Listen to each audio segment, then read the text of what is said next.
Ahora, lastimosamente, con la historia de la iglesia nosotros vemos que ha habido momentos donde la iglesia mantiene una tradición hasta eclesiástica. ¿Cómo es el gobierno de la iglesia? ¿Cuáles son la constitución de la iglesia? ¿Cuáles son los cánones de la iglesia? ¿Cuáles son los obispos, los diáconos? ¿Cuáles son los días de la reunión? ¿Cuál es nuestro nombre?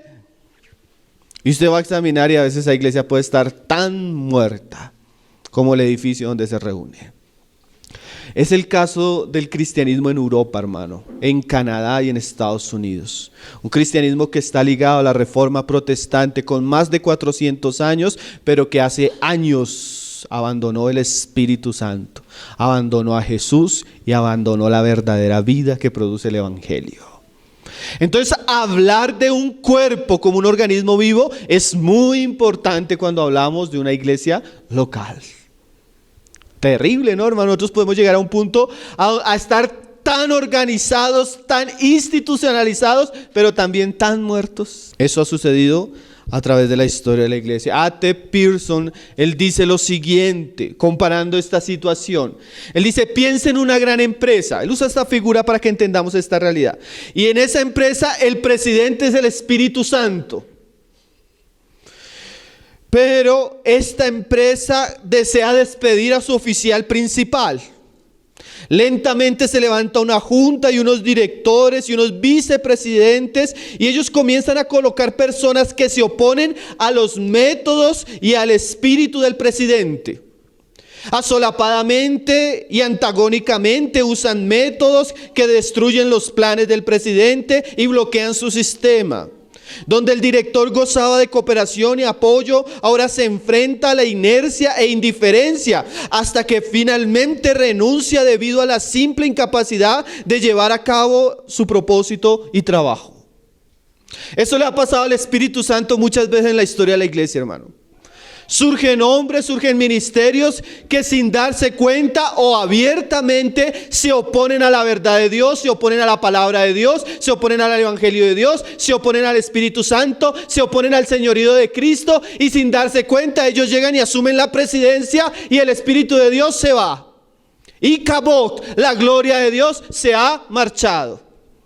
Entonces es muy importante que nosotros consideremos nuestra vida de iglesia a la luz de esta gran verdad. Somos un cuerpo y ese cuerpo debería ser por característica y por esencia un cuerpo vivo. El Señor nos libre, hermanos, de oponernos al Espíritu Santo. El Señor nos libre de oponernos al señorío de Cristo.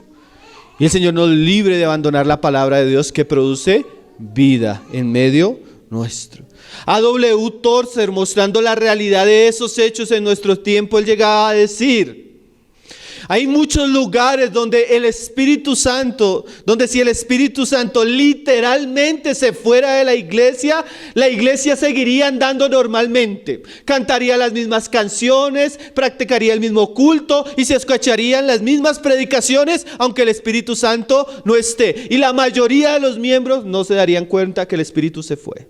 Qué cosa terrible, ¿no, hermanos? Hay muchos lugares donde Icabod, la gloria de Dios, se marchó. No está el Espíritu Santo. Más hay reuniones todos los domingos. Hay organización, hay ministerios, hay trabajo, hay buenas obras y Dios no está involucrado.